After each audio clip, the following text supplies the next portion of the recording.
Vaxtınız xeyir olsun. Bir növdə təhsil şöbəsinin tam arxasında, təhsil şöbəsinə yaxın bir məsafədə belə bir evimiz tam təmirli satışa çıxdı. Evimizin torpağı, ərazisi 7 sotdan ibarətdir. Evimizin qazı, işığı, suyu, Wi-Fi də belə mövcuddur. Evimizin satış qiyməti 53.000 manatdır. Razılaşma yolda var. Evimizin ərazisində sizlərə təqdim edək. Burası evimizin həyat yanı məhəllə hissəsidir.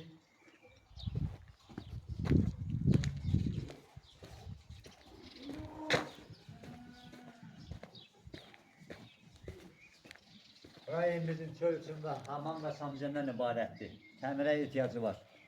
Səni yerləşdirilib. Evimizin navesi tam şəkildə hazırdır. Sardağı qurlaşdırılır.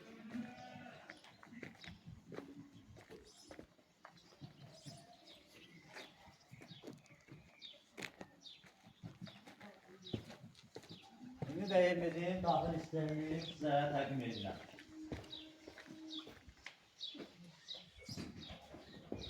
Burası evimizin giriş hissəsidir.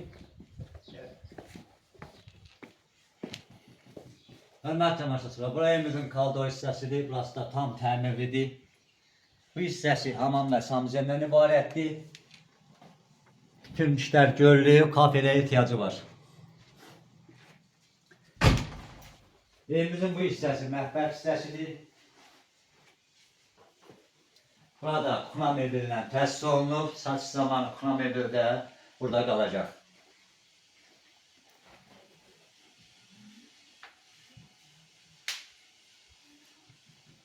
Burada evimizin qonaq otağıdır. Burası da tam təmirli vəziyyətdədir. Patoloq da götürün zəhmət olmasa.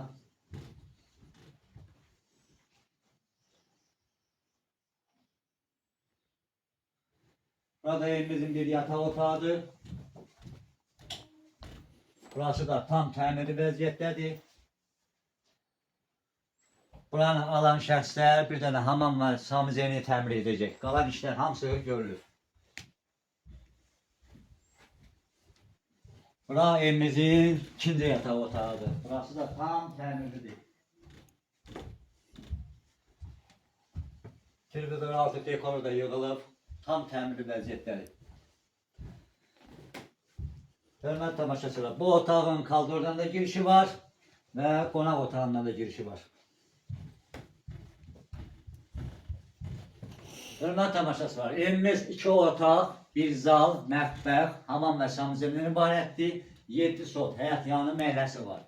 Evimizin qazı, işığı, suyu, Wi-Fi də belə mövcuddur. Evimizin satış qiyməti 53.000 manatdır. Razılaşma yolda var. Allah alana da, satana da xeyir versin. Sizlərlə mən idim, Baba Makrel. Sağ olun, gələn görüşlərdik.